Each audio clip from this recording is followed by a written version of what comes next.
अस्सलाम वालेकुम वरहमतुल्लाहि वबरकातुहू। मैं वेलकम करता हूं अपने तमाम सब्सक्राइबर को, नॉन सब्सक्राइबर को, और जो नॉन सब्सक्राइबर हैं जो वॉच करते हैं मेरी वीडियो को, मैं यही कहूँगा कि ज़्यादा से ज़्यादा मेरे चैनल को सब्सक्राइब करें और कमेंट करें। और आपको जो जिस बुक में एमजीटी में, फ्रांस में, इको में, मैथ, स्टैट, इंग्लिश में जिसमें भी प्रॉब्लम है तो मुझे आप बताएं, मैं आपके लेक्चर अपलोड कर दूंगा। तो अभी तो एमजीटी के इंग्लिश एसीसी के लेक्चर अपलोड किए जा रहे हैं क्योंकि उनकी रिक्वेस्ट ज़्यादा आ रही हैं। ठीक है, तो आज का लेसन है एमजीटी 201 का 21 है, stock portfolio theory and expected return के मतलब पढ़ना है हमें। ठीक है, तो ये हमने ये स्टॉक पोर्टफोलियो थ्योरी और एक्सपेक्टेड रिटर्न के मतलब पढ़ना है। और इसमें आज जाते हैं, ये स्टैंडर्ड डेविएशन का आपने फार्मूला पढ़ा था पीछे से। R I expected return, expected rate of return, average weighted average कहते हैं, इसकी पावर टू प्रोबेबिलिटी इंडेक्स। ठीक है, सिग्मा आ जाता है, जो सिग्मा आपका ये सिग्मा लिखते हैं, सिग्मा का साइन पढ़ते थे पीछे हम। आगे चलते हैं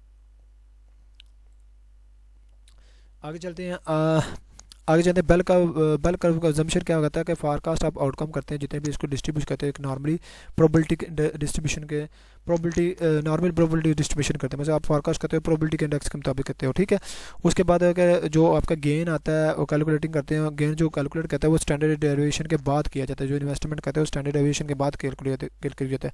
अब स्टैंडर्ड डेविएशन का क्या बता रहे, जो एक्सपेक्टेड रिटर्न था उसमें एक मरतबा ऐड कर दो, एक मरतबा प्लस कर दो, जो रिटर्न आया उसमें ऐड कर दो, प्लस कर दो, तो आपका ये स्टैंडर्ड डेविएशन का कंसेप्ट आ जाता है। ठीक है, स्टैंडर्ड डेविएशन पिछले लेक्चर में हम डिटेल में पढ़ा है तो उसको आप देख लें। ठीक है, तो हम उसको देख लें, आगे देखते हैं। तो चलें जी, standard coefficient of variation, coefficient of variance जो होता है cost per unit, cost bricks per unit को कैलकुलेट करता है, ये हमेशा बड़ी बात देखते हैं। तो इसका ऊपर standard deviation divided expected rate of return, your expected, यही इसने रेट बताया, उसको साइन दे दिया। ठीक है, तो ये आपका rate of return expected weighted average rate of the P I R I R, मतलब प्रोबेबिलिटी का आउटकम और प्रोबेबिलिटी रेट ऑफ रिटर्न आ जाता है। ठीक है, आगे देखते हैं सॉरी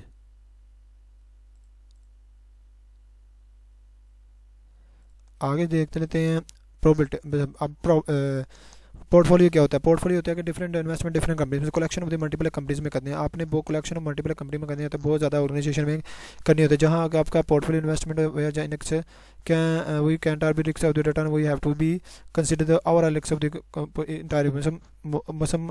इसका मतलब है कि आपका रिस्क बहुत ज़्यादा कम हो जाता है, ओवरऑल बहुत ज़्यादा नीचे गिर जाता है। मसम होता है रिस्क लेकिन बहुत ज़्यादा नीचे गिर जाता है। आप एक सिंगल प्रोडक्ट कंपनी में कर दोगे उसमें ज़्यादा रिस्क है, लेकिन आप डिफरेंट कंपनी में करोगे तो उसका रिस्क ज़्यादा है। ठीक है, तो आज आज आगे देखते हैं रिक्स रिलेटेड का। देखो फॉर एग्जांपल आप किसी कंपनी में इन्वेस्टमेंट कर रहे हो तो वो रिक्स रिलेट होना चाहिए। मतलब अनरिलेटेड कंपनीज में आप मतलब और इन्वेस्टमेंट नहीं कर दीजिएगा, मतलब पता ही ना हो आपको। ठीक है, तो इसमें अगर investment in stock in different in unrelated companies, मतलब अनरिलेटेड का कंपनी नहीं होनी चाहिए, रिलेट होना चाहिए। फॉर एग्जांपल आपने सोचा था 10,000 का आपका एक मंथली आएगा, आप बिजनेस करोगे, रनिंग करोगे, तो आप अर्न करोगे 10,000। ठीक है, तो आपका बिजनेस सोचा था, ठीक है 10,000 करें, 1 लाख करेंगे सॉरी, तो आपने जब वो रनिंग करते हो तो आपको 20 लाख का लॉस हो जाता है, 2 लाख का लॉस हो जाता है। तो ये अनरिलेटेड है, मतलब आपने अनरिलेटेड रिस्क को नहीं कंसिडर कर मतलब लेना। ठीक है, जिसका पता ना हो तो उसको आपने बिला वजह पंगा नहीं ले लेना। ठीक है, तो ये उसमें कह रहा है। ठीक है, आगे देखते हैं डिवर्सिफिकेशन। डिवर्सिफिकेशन का मतलब होता है कि डिवर्सिफिकेशन का भी मतलब यही होता है कि आपने कहाँ जाना, मतलब डिवर्सिफिकेशन और डिफरेंट इन्वेस्टमेंट डिफरेंट कंपनीज, इसका भी मतलब पोर्टफोलियो के कंसेप्ट की तरह ही है।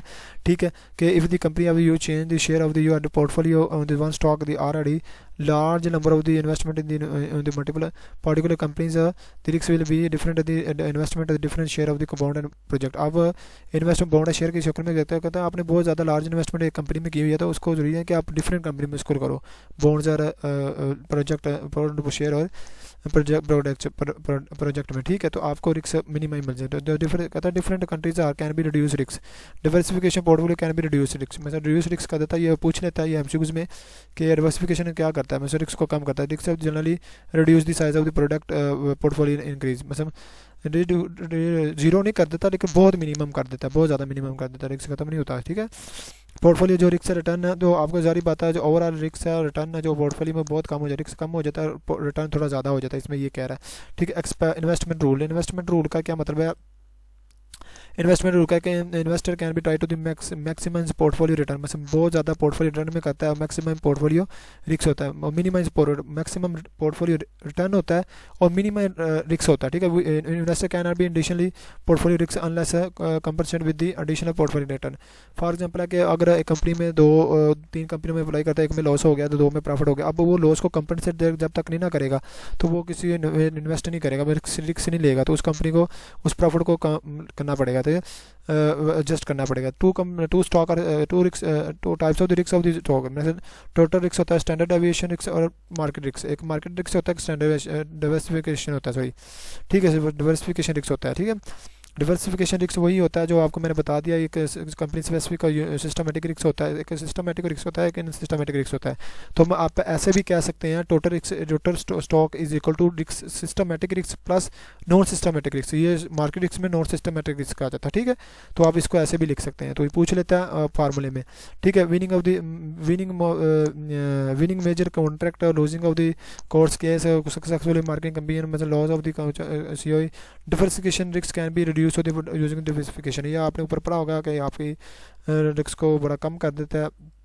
आगे हम मार्केट रिस्क से पढ़ते हैं। मार्केट रिस्क क्या होती है कि ये नॉन डिवर्सिफिकेशन होती है, नॉन सिस्टमेटिक होती है या सिस्टमेटिक होती है, sorry no, it is known as non diversification और सिस्टमेटिक होती है, ठीक है। नॉन डिवर्सिफिकेशन नॉन सिस्टमेटिक भी होता है और बीटा रिस्क भी होता है, इसको बीटा रिस्क भी बोलते हैं, ठीक है। कहता है जो एसोसिएट द मैक्रो इकोनॉमिक्स और सोशल पॉलिटिक्स ग्लोबली इवेंट्स होते हैं, मतलब आप जारी बात है ग्लोबली आप स्टेटसली आप सोशली देख लो कि इकोनॉमी के हिसाब से ही आपकी मार्केट चलती है, आपकी इकोनॉमी किस तरह की, आपकी इकोनॉमी मजबूत है या कमज़ोर है, ठीक है, इस हिसाब से चलती है, ठीक है। This systematic effect of the stock investment in the every stock marketing in the company, मतलब जितना भी अब systematic effect stock market investment पे हो रहा है ना, वो स्टॉक मार्केट में पता चल जाए कंट्री में, जैसा इन्फ्लेशन है, मैक्रो मार्केटिंग इंटरेस्ट है, ठीक है, उसे डेटा है, ठीक है, वार है, मार्केटिंग रिस्क है, नॉट डिवर्सिफिकेशन, तो वो डिवर्सिफिकेशन को रिड्यूस नहीं कर सकते, ठीक है। या इन्फ्लेशन आप इन्फ्लेशन को आप डिवर्सिफिकेशन को रिड्यूस नहीं कर सकती यार, ठीक है। तो इन्फ्लेशन इकोनॉमी का फैक्टर होता है, ठीक है इसमें, लेकिन ये होता है कि इसमें दो चीज़ें आ जाती हैं रिस्क में, सिस्टमेटिक और नॉन सिस्टमेटिक है। डिवर्सिफिकेशन में नॉन सिस्टमेटिक नॉन सिस्टमेटिक आ जाती है, ठीक है। तो मेरे ख्याल से हाँ ठीक है, नॉन डिवर्सिफिकेशन और सिस्टमेटिक, ठीक है। आगे देखें, आगे देखते हैं, आगे हम ये फार्मूले देख लेते हैं, आयाक्रम को छोड़ते हैं, इतनी खास नहीं है, ठीक है। पोर्टफोलियो रिटर्न, एक्सपेक्टेड रिटर्न और rate of return. Expected rate of return जो वेटेड एवरेज ऑफ का एक्सपेक्टेड रिटर्न है of the each individually investment in the portfolio, मतलब expected rate of return of portfolio का हर अलग निकालना आपने, ठीक है। तो आपने ये फार्मूला दिया RP rate of expected return, ठीक है, पोर्टफोलियो एक्सपेक्टेड रिटर्न R1 1/1, मतलब ये इन्वेस्टमेंट टू 1 दिए, मतलब जहाँ आप देखो इसमें देखता है where N is different investment, ये डिफरेंट R जो दिए हुए हैं इसमें ऊपर different investment stock bond project किसी भी कहीं भी सकते हैं इन पोर्टफोलियो। R1 जो रिप्रेजेंट करता है वो रेट ऑफ रिटर्न के परसेंटेज को करता है ऑफ इन्वेस्टमेंट को, और one is present of the weighted of the investment number 1, मतलब investment number 1, investment number 2 investment, और बाकी एक्सपेक्टेड रिटर्न को मेजर करता है। मैं आपको फिर बता देता हूँ, ये जो R1 है वे एक्सपेक्टेड रिटर्न होता है, R1 है कि प्रोजेक्ट 1 है, स्टॉक 1 है, इन्वेस्टमेंट 1 है, इन्वेस्ट 2 है, ठीक है। तो ये बताता है। आगे चलते हैं, चलते जाएँ।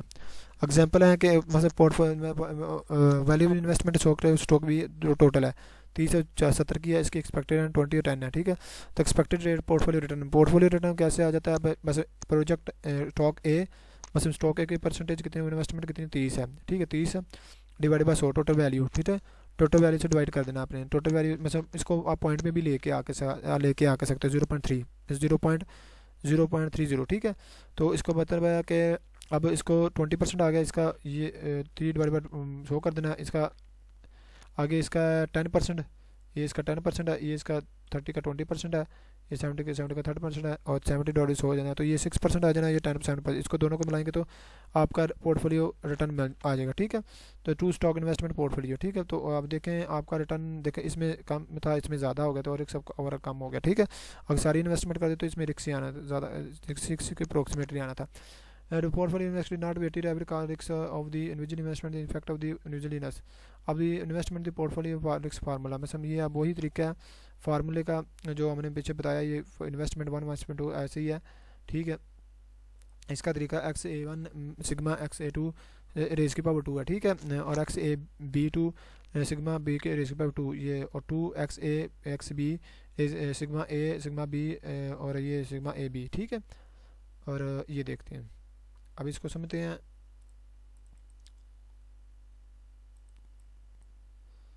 चलें जी, उसमें ये बताया गया कि जो एक्स ए है कि इन्वेस्टमेंट ए है जो total value of the portfolio है, आपने टोटल पोर्टफोलियो किया हुआ है, और उसके बाद एक्स सिग्मा ए है investment sigma A is investment of A usually रिक्स, क्योंकि जितने भी यूजली रिक्स है ए का वो है स्टैंडर्ड डेविएशन है, या क्यू ए बी मतलब क्यू ए बी का मतलब सिग्मा ए बी का मतलब है correlation is a correlation coefficient measure of the correlation measure of the two investment पर यूनिट में भी दे सकते हैं, ठीक है इसको। तो आपको ये पता लग गया होगा, समझ लग गई होगी इस फार्मूले की, ठीक है। तो ये वाला है इसका मतलब है, और ये एक्स वाई ये वाला है, ठीक है सही है, और ये वाला ये है इसका मतलब ये बताया हुआ, ठीक है। तो आपको पता लग गया होगा। अब इसमें एग्जांपल कर लेते हैं। एग्जांपल करने के बाद चैप्टर को ख़त्म होते हैं। ये मतलब उसकी वैल्यू 30% एक्सपेक्टेड है, 20% है, रिस्क है 20% है। अभी 70 इसका 10% है, 5% है। टोटल वैल्यू 100 है, कोरिलेशन कोफिशिएंट है 0.5। अब आपने क्या करना है कि पहले एक्स ए का जो 30 है उसकी वैल्यू जो भी है, और उसको डिवाइड बाई 100 करना है, उसकी टोटल वैल्यू रेज़ की पावर 2 कर देना है। और उसका जो ए के इंडिविजुअली रिस्क है ना, इंडिविजुअली रिस्क है कितना है 20%, आपने 20% लगा देना, ठीक है सही है। पहले एक्स ए का मतलब उसकी वैल्यू प्रोजेक्ट की वैल्यू 30 और डिवाइड बाई कर देना है 100 के साथ, ठीक है ये टोटल वैल्यू के साथ, ठीक है। उसके बाद आपने रेज़ की पावर 2 ले लेनी है, उसके बाद 20 आपका रिक्स है वो ले लेना है। ऐसे ही आपने बी का लेना है, ठीक है बी 70 है, डिवाइड बाई 2 बाई 100 रेज़ की पावर 2, और इसका 5 रिक्स है, ठीक है। आगे इसका ऐसे 2 आ जाना, इसके आगे पिछला एग्जांपल दिया 2 आ जाना बाहर, और इसके बाद ए का है 30 डिवाइड बाई 100 और 70 डिवाइड बाई 100, मतलब एक्स ए बी है, ठीक है। उसके बाद 20 रिक्स है इसका, 5 रिक्स इसका है, मतलब ये फार्मूले पुट, ये देखो फार्मूला ये है, ये 2 एक्स बी इसकी इन्वेस्टमेंट, ठीक है इसकी वैल्यू, फिर सिग्मा ए उसका रिक्स, ये भी सिग्मा बी इसका रिक्स, ठीक है। और उसके बाद divide by multiply correlation coefficient variance इसका मतलब ये कोफिशिएंट वेरिएंस होता है, ठीक है। इसे मल्टीप्लाई 0.5 कर देंगे, और डिवाइडेड बाय अभी रेज़ की पावर ख़त्म करने के लिए इसे 0.5 करना होगा, ठीक है। तो अब ये सवाल आप हल कर लीजिएगा सारा, तो ये आप इसका आंसर आ जाएगा, ठीक है। तो ये आपका सवाल मसला हल हो गया। ये सवाल को हल देख लीजिएगा, अगर नहीं समझ लगी तो मुझे बता दीजिएगा, ठीक है। तो मैं फिर से एग्जांपल बता देता हूँ आपको, फिर से बताता हूँ। ये जो ए की इन्वेस्टमेंट है ये 30 है, ठीक है। उसका ये सिग्मा ए का मतलब रिक्स है, ठीक है इसका ये रिक्स आ जाएगा, ठीक है। ऐसे बी का आएगा, ये बी का है, सिग्मा रिक्स है 20 है, इसकी पावर मतलब 20 रेज़ के पावर 2 आ जाएगी, ठीक है। तो बाकी ये है आपके 2 एक्स की वैल्यू बी की वैल्यू ए की वैल्यू बी की वैल्यू, उसे डिवाइड बाई 100 के साथ कर देना। उसके बाद आपके कोफिशिएंट वेरिएंस हैं रिक्स हैं, ये भी आ जाना ये भी आ जाना, और कोफिशिएंट वेरिएंस के साथ कर देना। आई होप सो आपको समझ लग गई होगी। तो आगे नीचे चलते हैं। सो इतना मुश्किल नहीं है, तो समझ लीजिएगा। आज का लेक्चर यही ख़त्म होता है, और मैं यही कहूँगा मेरे अपने सब्सक्राइबर को मेरे चैनल को सब्सक्राइब करें, लाइक करें, कमेंट करें, शेयर करें, और ज़्यादा से ज़्यादा आगे शेयर करें। और कोई प्रॉब्लम हो तो मुझे बताएं कमेंट में। मेरा फेसबुक लिंक भी ग्रुप दिया हुआ है डिस्क्रिप्शन में, ठीक है। उधर मेरा व्हाट्सएप ग्रुप भी दिया हुआ है, तो उधर से देख लीजिएगा। वहाँ मैंने लेक्चर भी अपलोड करता हूँ बहुत ज़्यादा और डेली बेस, तो आप उधर ज्वाइन करके मुझे CS की असाइनमेंट मांग सकते हैं। Thank you so much. अल्लाह हाफिज़।